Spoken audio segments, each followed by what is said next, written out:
croyais perdu. Un homme à genoux est là, pleure à côté de moi et lève les yeux en remerciant le ciel. Noël à la Martinique, les pieds nus aux portes des églises, ils sont des milliers qui viennent déposer leur peine. Le visage Me recuerda, Robert, también que tenemos un colaborador de nuestra asociación, Ricardo Santana, que lo podéis ver ahí con los cascos y con la cámara. Él está grabando en vídeo todas las sesiones. Tenemos una cámara fija conectada al sonido de la sala.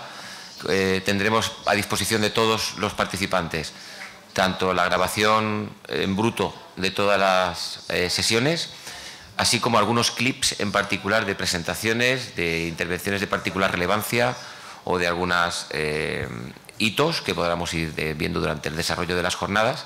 Del mismo modo, se van a producir algunas entrevistas a los distintos actores de la cooperación transfronteriza que hay representados aquí. Se irán haciendo en distintos lugares de este recinto y toda esa información también será vinculada a la página web que se ha establecido para esta actividad, así como en la página que la Asociación de Regiones Fronterizas tiene en YouTube, donde están estas grabaciones y otras anteriores que quizá puedan resultar de su interés.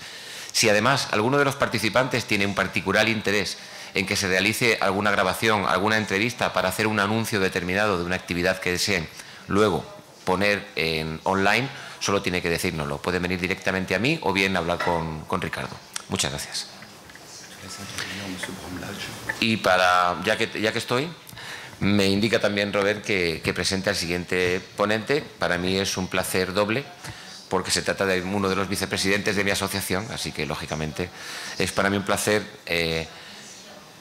presentar a Bernard Braunlage, como les decía, vicepresidente de la Asociación de Regiones Fronterizas Europeas y copresidente de una de las euroregiones entre Alemania y Holanda con más larga trayectoria, más de 30 años de trabajos, incluso antes de que existieran programas europeos que apoyaran este tipo de cooperación, y que se va dirigido a ustedes con la intención de presentar un ejemplo de cooperación transfronteriza, uno de los muchos que hay en Europa, pero este en particular entre una euroregión entre Alemania y Holanda, donde la cooperación transfronteriza es una tradición ya de más de una generación.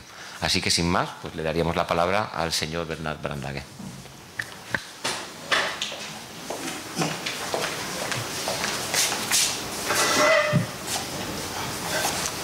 Yes, Mario.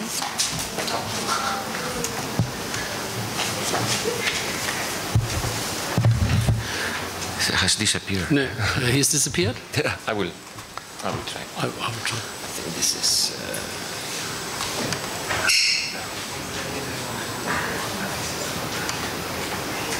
this is not... Da ist er.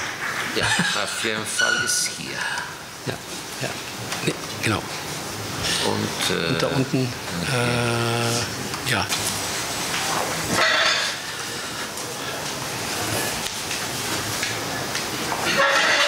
So. Was steht da noch? Gut. Ladies and gentlemen, thank you very much for your invitation and the opportunity to give an overview and a short report about our experiences in the cross-border cooperation between Germany and the Netherlands in the northern part of the border between our countries. Some words about my person and especially also about my main profession. My main profession is Landrat of the Landkreis Leer. It's similar like to a district. Landkreis is the municipal level above the cities and villages, but below the states. We take part of the state Lower Saxony in the Federal Republic of Germany. The area of our Landkreis is similar to the area of a small département in France. Our area is about 1,100 100 square kilometers. The people elect directly every year the Landrat, and I'm Landrat since 2001.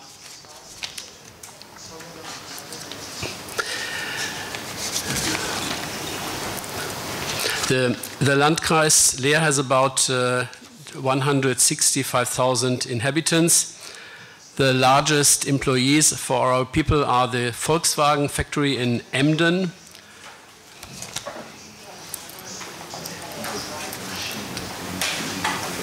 Emden is here.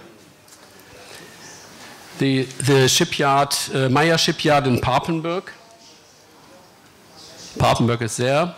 And the Enerkon wind turbine factory in Aurich. Aurich is there.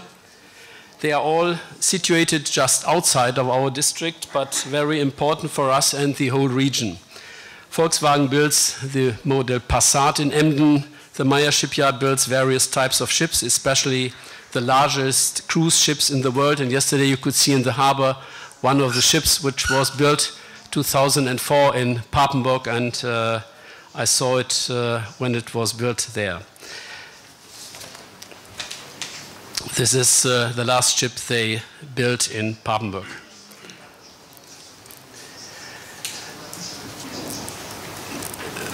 On the world market for wind turbines, Enerkon is on the 5th position, and the maritime economics are very important for our region on both sides of the border. Our district is the second largest location for shipping companies in Germany. The largest location is the city of Hamburg. For the economic development of our region, the river Ems has a great importance. For the little harbors along the river, and especially for the transfer of the vessels, also the large cruise ships, the river Ems is indispensable. The shipyard drags the ships, when they are ready, backwards to the sea. The distance to the sea is about 40 kilometers. The district of Leer was one of the founding members of the Ems-Dollard region, and the Ems-Dollard region was one of the founding members of the Association of European Border Regions in 1971. Actually, 96 members of the AEBR represent most European border areas, but altogether different kinds of organizations are working in about 185 border and cross-border regions in Europe. We are cross-border region number 69 on this map. I will show it. It's there. Since 2001, I am member of the board of the Ems-Dollard region, and since 2009, together with the mayor of the city of Coevorden, it's one of our Dutch members, chairman of the council and the board. The office of the chairman rotates every 2 years between the German and the Dutch member, actually between the mayor of Coevorden and me. I want to tell you something about cross-border cooperation in our region and the role of the Ems-Dollard region, cross-border challenges and programs, our Interact program, 2 exemplary cross-border projects, and our tasks now and in the future. Let me start with some general information about the Ems-Dollard region. Actually, the Ems-Dollard region is one of 5 cross-border oil regions along the Dutch-German border and acts as an official public corporation. As you can see, the Ems-Dollard region is located in the northern part of the Netherlands and Germany, and in this area we have altogether about 2,800,000 inhabitants.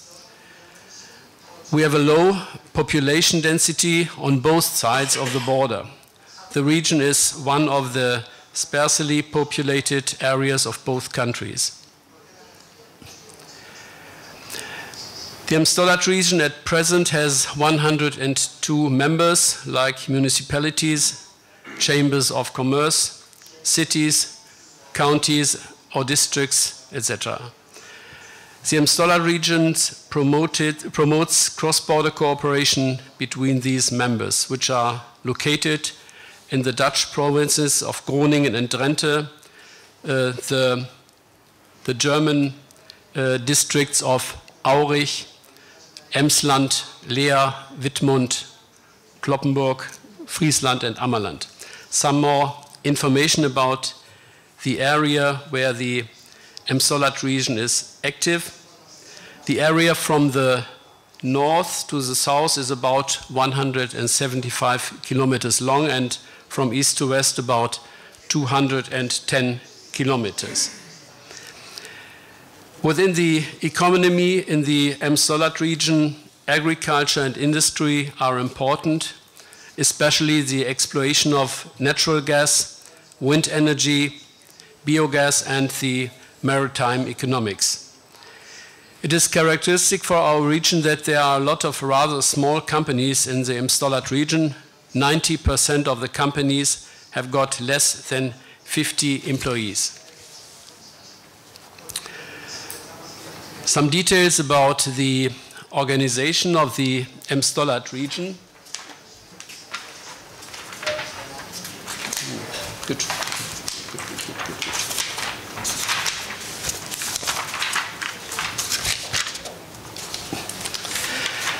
Within the Emstolat region, we have a council, which is the highest authority in the organization. Every member has 2 representatives in the council, and every member has 1 vote. I told you that the council's chairmanship rotates every 2 years between the German and the Dutch member. The council meets 2 or 3 times a year. The council elects the 16 members of the board, 8 from the Netherlands and 8 from Germany. In the meeting of the board, every member talks in his language, in his own language. Most times it's not necessary to translate. The Emstolat region has a common office with 15 Dutch and German employees in Neuschans in the Netherlands, directly to the border to Germany. We have 2 office managers, 1 from the Netherlands and 1 from Germany.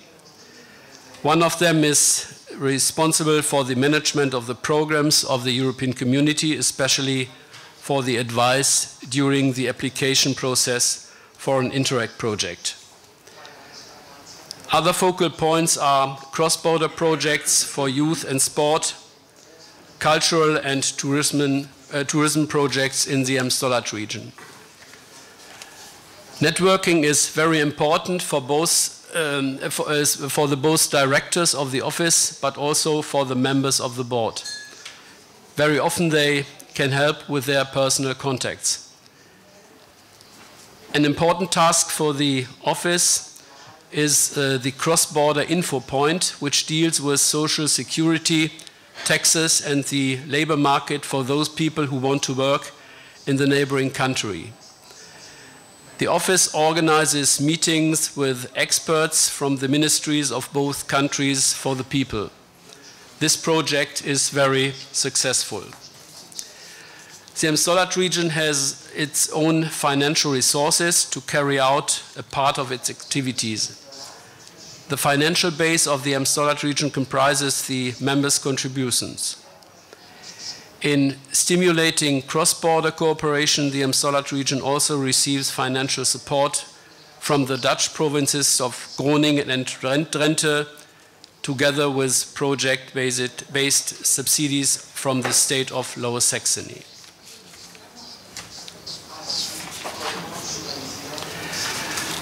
One of the main tasks of the Emstolat region is the management of the programs of the Interreg initiative.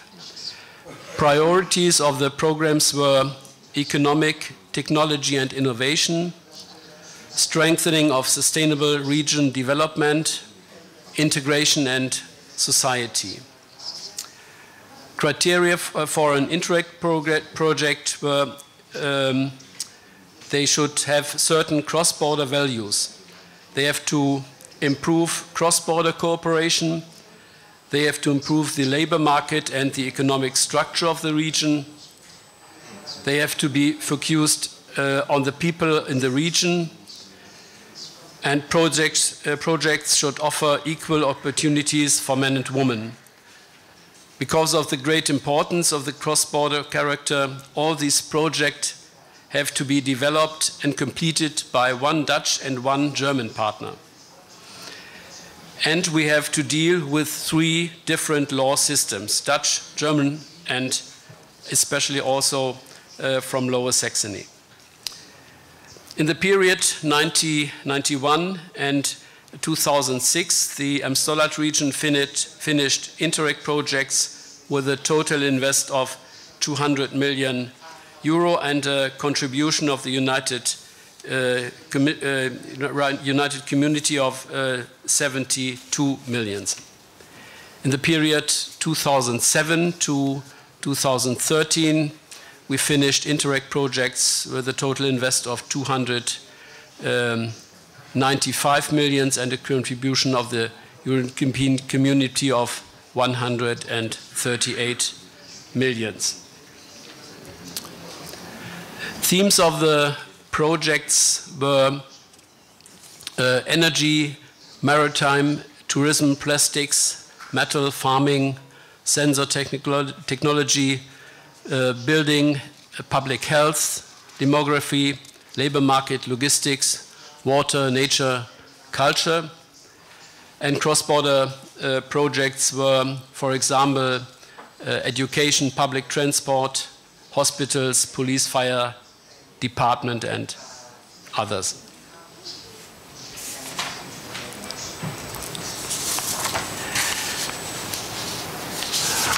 I will tell you something about 2 exemplary projects. At first about the Young Amstolat Philharmonie. On this sheet you can see some quite different projects which were implemented in the last Interreg program period. And one was a Young Amstolat Philharmonie, is a very fascinating cultural project. 70 or 80 young talented musicians in the age of 14 to 21 years from both sides of the border have the chance to play in this orchestra. They play on a high level with international conductors and talented young soloists. They met together 1 or 2 times a year for 10 days or to study and exercise the program for the concerts in the next season of the orchestra. And during the year, the people on both sides of the border can listen to their concerts. You can see and listen the enthusiasm of these young people from Netherlands and Germany, and you can find this Young Amstolat Philharmonie also on YouTube.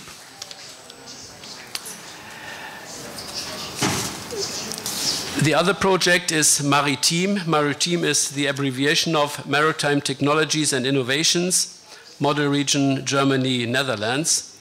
The content of this project is research and development of new propulsion technologies for the ships of tomorrow. And the duration of this project is 2011 to 2014 with a budget of 9 million euro. The target of this project is the reduction of CO2 emission of the shipping and the engine of the ships. Responsible for this project is the Maritime Competence Center in our district, but the project was designed by a lot of project partners in both countries. The total project consists of several smaller and larger projects. Stakeholders of this project, Maritime, are scientific research, university, college, economic companies, classification companies, and altogether 35 German and Dutch partners. We were very astonished about the interest for this project by the Maritime Economics. The targets of this project are concrete. These are the project partners.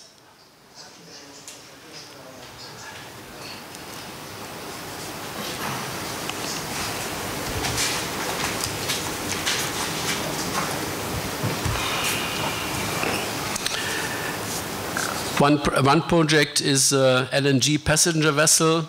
It's a vessel for the transport to the islands in the North Sea. They built this ship just at this time. The other project is an inland vessel. The project is to research and comparison of various LNG propulsion concepts to identify the most efficient and economical propulsion for different types of inland shipping vessels. And the third project is a wind hybrid coaster. Some years before the Enercon wind turbine factory, they built this ship, and they used it especially for the research.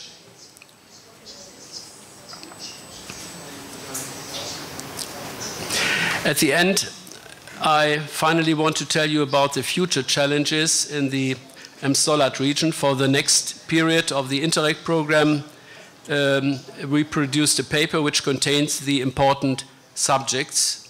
It is a strategy North 2014 to 2020, and in the context of this strategy, we define the challenges of the future. Strengthening of cross-border science-based cooperation in applied science, technological development, innovation and networking. Starting point should always be benefit and need of enterprises. Focus on the regional fields of competence in the sense of smart specialization.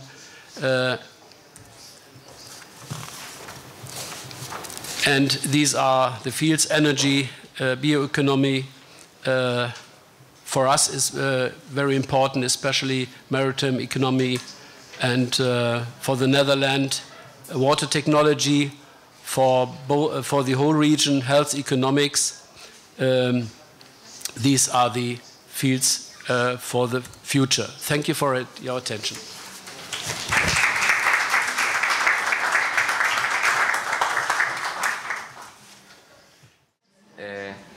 Creo que es el momento de darle la palabra a nuestro anfitrión, el profesor Fred Selimez. Quiero aprovechar para darte las gracias por habernos ayudado a hacer realidad esta actividad de la que todos esperamos mucho. A la orden, amigo. Merci encore à tous les amis, les collègues qui sont venus. J'ai déjà dit mes remerciements, mais je veux les renouveler, parce que certains ont vraiment fait beaucoup d'efforts pour être présents. En cette fin d'année, tout le monde est bousculé, tout le monde a des dossiers à finaliser, et je sais qu'il y en a beaucoup parmi vous qui viennent parce que c'est intéressant, mais par amitié, je sais qu'il y a beaucoup qui sont là aujourd'hui. Alors, je voulais vous présenter dans le cadre de la coopération un exemple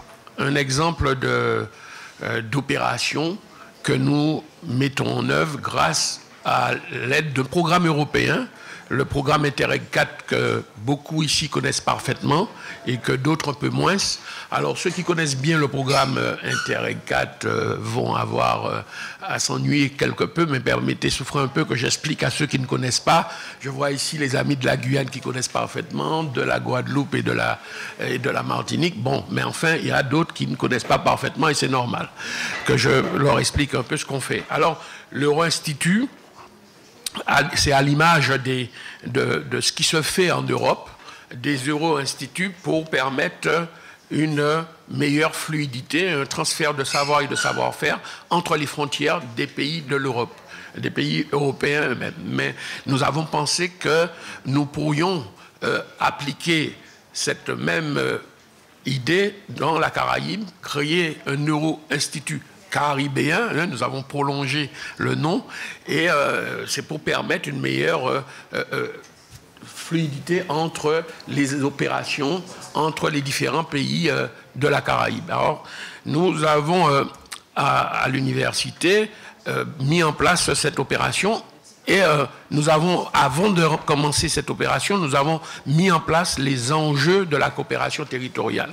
Les enjeux dans la Caraïbe. Un premier point, c'est que les enjeux sont nombreux.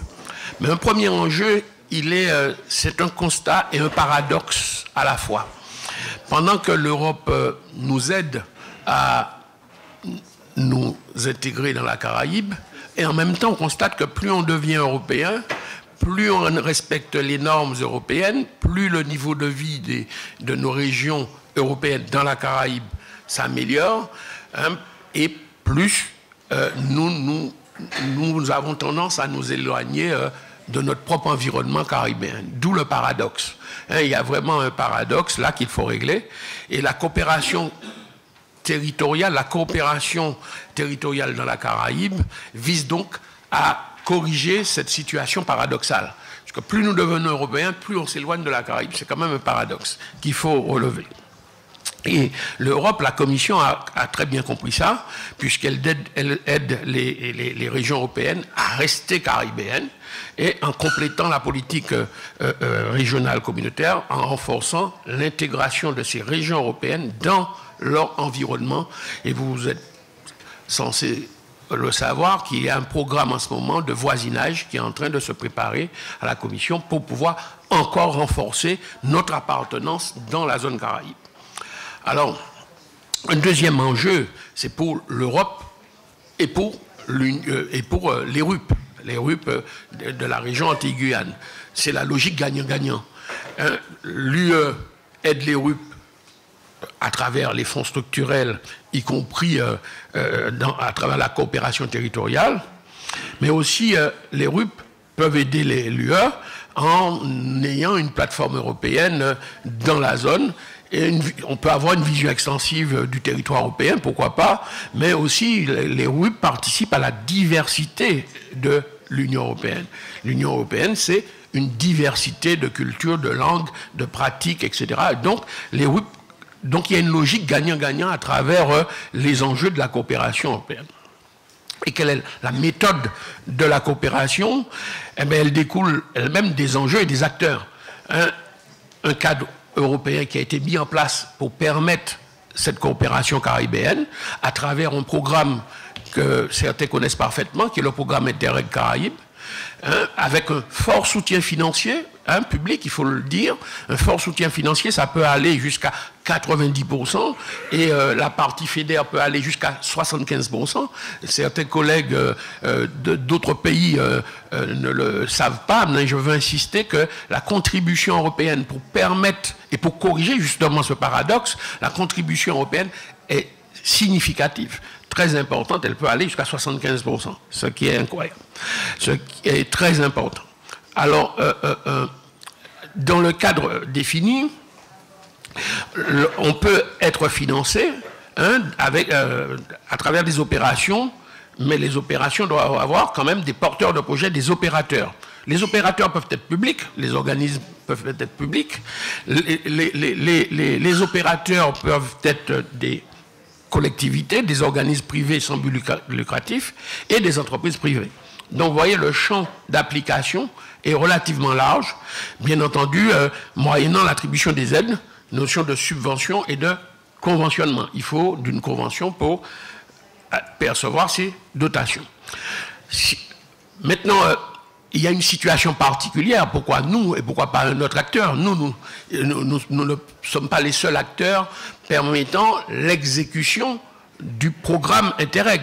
Il y a l'université, parce que c'est une situation particulière, mais il y a des acteurs privés, d'autres acteurs publics qui participent à cette intégration européenne et caribéenne à travers les WIP. Alors nous, concernant l'université, nous sommes quasiment le seul acteur public interrégional.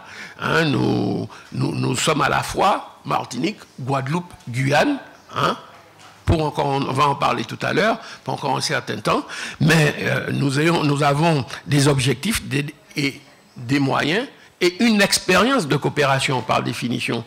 Nous avons une grande expérience de coopération en tant qu'université.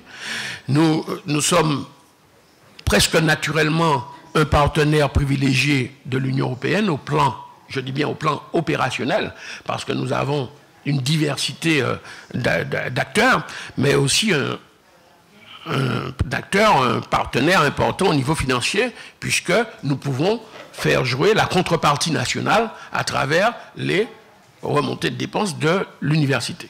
Alors l'acteur, justement, c'est l'Université des Antilles et de la Guyane, dont je suis, et un partenaire public important, je vous disais.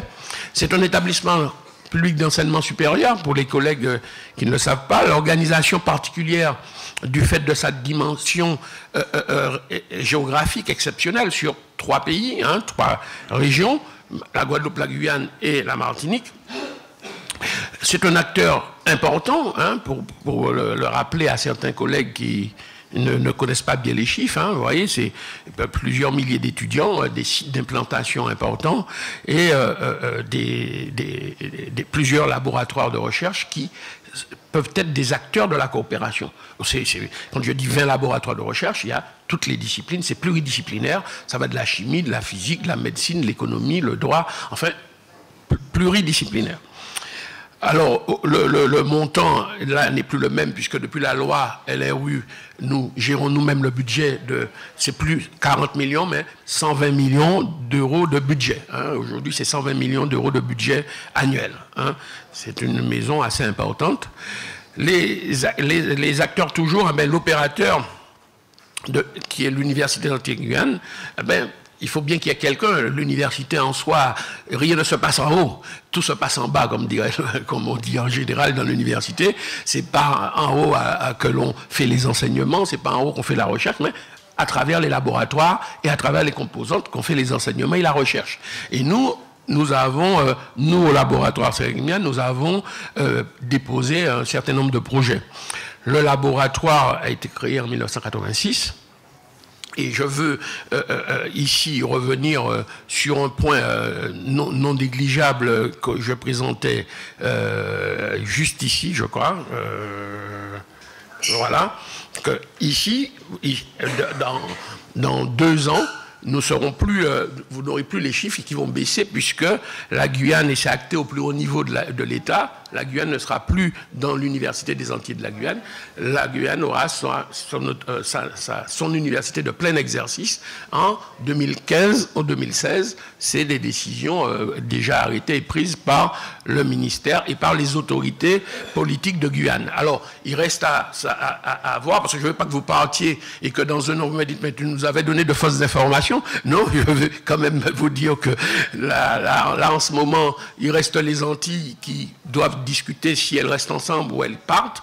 Bon, ça me paraît difficile qu'elles restent ensemble, mais enfin, la situation est celle-là. Sachez que la Guyane ne fera plus partie, mais, et je crois que le représentant de la Guyane l'a dit, M. Budoc, mais nous allons travailler ensemble, et il a mis le doigt sur le point essentiel. En matière de recherche, on ne pourra pas ignorer la Guyane, et la Guyane ne pourra pas nous ignorer, puisque nous travaillons ici à Guyane, avec des laboratoires d'Afrique, d'Amérique, du Canada, pourquoi pas avec la Guyane, ça ne me semble impossible. Donc voilà cette précision. Directement, tout le monde comprend la logique de la participation des acteurs publics dans ce programme Interreg. Le budget est sur 7 ans. C'est la dernière année, 2013. Ça a commencé en 2007, ça prend fin en 2013. Bien sûr, il reste 2 ans. C'est la logique de N+2, tout le monde connaît. Il reste 2 ans de remontée de dépenses. Mais c'était un programme. C'est toujours un programme, puisque nous ne sommes pas encore au 31 décembre. C'est un programme de 63 millions d'euros, donc 48 millions de FEDER. Vous avez les règles européennes qui sont appliquées à ce programme, comme toutes les autres règles européennes. Donc voilà un peu l'objectif de ce programme Interreg. Les connaisseurs peuvent ne pas lire, mais enfin pour ceux qui ne savent pas, voilà, c'est le renforcement des moyens de communication, le développement des réseaux, les mises en œuvre de projets dans le tourisme durable, etc. Voilà les grands axes qui sont arrêtés dans le programme Interreg. Alors, il y a un champ, le programme Interreg concerne la Caraïbe, voilà les pays et territoires insulaires concernés. Tous ces territoires font partie de la zone de coopération du programme Interreg. Et puis il y a aussi des pays et territoires continentaux. Et là, les collègues du territoire sud-américains se retrouvent ici. Et vous voyez bien qu'il y a encore beaucoup de choses à faire. Il y a tout un espace à construire à travers ces programmes européens. Alors, le renforcement des liens entre les RUP des Caraïbes, bien sûr, et l'Europe continentale, eh bien, c'est cet isolement dont je parlais, ce paradoxe, et les risques de préjudice multiples aux intérêts de ces régions à la coordination d'actions européennes. Alors, je rappelle ici en bas les principes de base du programme Interreg 4. Hein, et nous, pour entrer rapidement dans les 3 projets que nous avons déposés dans le cadre d'Interreg 4, hein, c'est tout d'abord ce projet qui a diplômé juste avant le séisme environ 200 étudiants haïtiens qui sont venus à la Martinique terminer, dont certains sont... Elle a eu cet après-midi, il y a le directeur général des services du ministère de l'Environnement, Madame Altidor, qui a été formée par nous à cette époque. Il y a un conseiller au palais du président Frischner Joseph. Il y a un ancien ministre des Gédéons. Nous formons un certain nombre de cadres. Bon, je ne vais pas tous les citer, mais on a une remontée de rapports qui donne les 200 et qui occupent des fonctions non négligeables. Hein. Il y en a qui sont essentiellement à la Banque centrale, à la BRH, ce qu'on appelle la Banque de la République d'Haïti, à la BRH. Il y en a qui sont au PNUD. Bon, enfin, nous avons joué... Mais c'était... Là, pourquoi on a arrêté? Parce qu'il y a eu le séisme en 2010. Hein, nous avions commencé en 2008. Il y a eu 2010. Et... nous avons perdu 10 étudiants lors du séisme et un collègue qui est mort aussi lors du séisme. Ça m'empêche. J'ai une pensée pour eux, puisque c'est à travers ce programme-là que nous les avons formés. Et malheureusement, le bâtiment lui-même est cassé et nous avons dû terminer les enseignements ici avec l'aide de l'État, Interreg à jouer le jeu et les collectivités locales aussi. Alors, nous ne désespérons pas un jour de recommencer, mais nous attendons que les choses reprennent leur cours. Un deuxième programme que nous avons soumis, c'est avant Cité 3D. Hein, on a constaté que les touristes de croisière ne descendaient pas dans nos pays, ni en Martinique, ni en Guadeloupe, ni en Guyane, mais aussi ne descendaient pas dans les pays de la Caraïbe, puisque les avocats, les bananes, les ananas, tout est chargé à Miami. Hein, donc, on ne visite absolument rien, on n'achète absolument rien, et donc, on ne descend même pas visiter notre patrimoine caribéen. Alors donc, sur Internet, nous avons un programme en 3D, en 3 dimensions, incitant sur les navires et sur Internet, incitant les touristes de croisière à descendre pour visiter nos villes. Alors cela concerne quelques grandes villes de la Caraïbe. Bon, bien sûr, il y a Martinique, il y a Fort-de-France, Pointe-à-Pitre, mais il y a aussi République dominicaine, Port-au-Prince et Port-au-Spain. Voilà, Port-au-Spain aussi. Voilà, merci. Et donc, ce travail est pratiquement terminé. Ça devrait prendre fin en janvier. Et donc, c'est pour inciter. Donc, il y a un aspect des retombées économiques à travers ce projet-là. Et puis, le projet qui nous intéresse et qui nous met ici aujourd'hui, c'est ce programme Euro-Institut caribéen, qui est vraiment le programme qui permet le transfert de ça. C'est du transfrontalier, hein, puisque c'est pour ça que nous sommes là aujourd'hui, et qui est créé sous le modèle des Euro-Instituts sur la coopération institutionnelle dans la Caraïbe. Et comme vous pouvez le voir, le but, c'est de développer la connaissance mutuelle entre les systèmes institutionnels. Parfois, on a des systèmes très différents, hein, des systèmes administratifs et juridiques, et leur capacité de coordination. Donc, c'est implanté au Sérigmia, mais les partenaires de base, hein, mais il y en a d'autres, Trinidad et Tobago, République dominicaine et Haïti. Alors, nous avons fait de nombreuses rencontres, celle-là compte aussi, nous avons fait de nombreuses rencontres à travers ce programme, et nous avons énormément fait des changements, des échanges, pardon, et nous avons fait des rencontres sur le tourisme et la réduction de la pauvreté, très importantes dans la zone, puisqu'il y a des zones de pauvreté chez nous, mais il y a aussi beaucoup de potentiel touristique. Donc nous avons fait ces rencontres. Une autre rencontre sur le tourisme de plaisance, sur la plaisance. Une autre rencontre sur le tourisme et les changements climatiques, très important pour les îles, hein, le changement climatique. Un autre sur le tourisme durable, hein, et un autre sur l'aménagement du territoire. Nous en avons fait d'autres concernant notamment le blanchiment d'argent dans la zone. Hein, nous avons fait, d'ailleurs on l'a déroulé sur la République dominicaine. Nous avons fait 2 ou 3 sur les modalités des débarquements douaniers, hein, pour avoir les mêmes normes, pour voir comment un douanier de pays travaille par rapport à un douanier de nôtre, pour pouvoir harmoniser les méthodes, parce que parfois les douaniers ne se comprennent pas du tout d'un pays à un autre.